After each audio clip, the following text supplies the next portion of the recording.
To make a living as a creator, you know you've got to get creative with your income streams. Maybe you've thought about starting a private online community with the membership model, but weren't sure if it would be too much effort. Or maybe you're looking for a way to add value to your existing video membership because you want to increase retention. Whether you're starting from scratch or looking to upgrade your existing income streams, I'm going to share 5 tips that will make getting your online community up and running in a breeze. Yeah, it'll take a little work on the front end, but putting in the effort now will set the stage for a thriving, self-sustaining community that adds a little to your day-to-day and a lot to your bottom line. To get started with that sweet recurring revenue, you'll first need to differentiate your private community from free platforms. You can already connect with your audience here on YouTube or other social platforms. So it's important to let people know what they'll get inside the private community that makes it worth paying for. Is it more access to you? Will you run challenges? What about letting members vote on or suggest future content? Some of my favorite examples of extra value are the online communities that allow members to submit their own content and get the creator's reaction. Whether it's showing off their fishing catch or getting detailed feedback on art composition, interactivity is one way to make your private community incredibly desirable. There's also the classic examples of posting exclusive or behind the scenes content, which your biggest fans will be hungry for. But don't forget that your community will be a safe space for like-minded people to connect,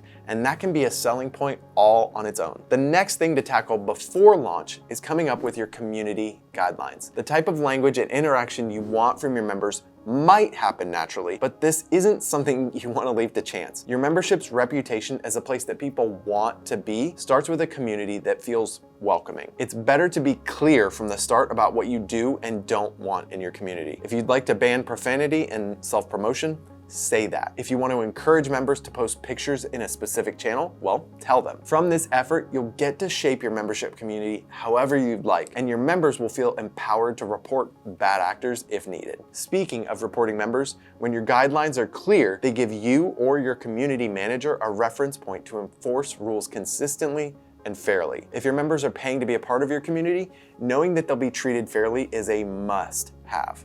Of course, you'll be in an even better position to shape your community when you lead the charge and post frequently in the early days. Getting started is the hardest part, whether you're talking about starting a new exercise program or putting yourself out there in an online community. Queuing up some great questions or conversation starters is a strong way to make sure community members have an easy in to start posting and replying to comments. We recommend creating a simple content calendar with around 3 posts per week for the first few months. That's enough posts to get the community used to engaging, but not so much that your members will feel overwhelmed. You don't have to keep up this cadence forever. Once your community members have responded to some of your posts, it becomes easier to create their own content as well. If you have multiple channels inside your community, it helps to pin a post on each that outlines exactly what it's for. A simple breakdown could be a channel for introductions, a channel for general chat, and a channel specifically for announcements that's read or comments only for members. That way, when your members join the community for the first time, they can confidently start posting